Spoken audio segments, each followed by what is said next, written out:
নমস্কাৰ, মই প্ৰাৰ্থনা। আজি আপোনালোকৰ আগলৈ মই এটা থলুৱা অসমীয়া ৰেচিপি লৈ আনিছোঁ।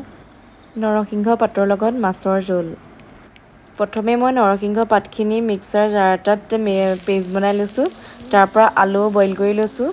এতিয়া মই কেৰাহী গৰম কৰি তাত অকণমান তেল দিছোঁ। তেল গৰম হোৱাৰ লগে লগে পিঁয়াজ অকণমান দি মই পিঁয়াজখিনি ফ্ৰাই কৰি আলু বইল কৰি থোৱাখিনি মই দি লৈছোঁ। আলুখিনি অলপ ভাজিয়ে তাত মই পেষ্টখিনি ঢালি দিছোঁ। নৰসিংহৰ যোনখিনি মই বনাই থৈছিলোঁ সেইখিনি মই দি পেলাই অলপমান এতিয়া উতলিবৰ কাৰণে দিম। নৰসিংহ পেষ্টখিনিত মই আদা নহৰু এড কৰিছোঁ। এতিয়া মই কেঁচা জলকীয়া দুটা ফালি দি দিছোঁ আৰু নিমখ আৰু হালধিটো আপোনালোকৰ নিজৰ আন্দাজ মতে দিব। এতিয়া মই ফ্ৰাই কৰি ৰখা মাছখিনি দি দিছোঁ।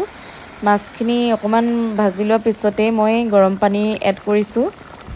এয়া মোৰ মাছৰ জোল ৰেডি হৈ গৈছে।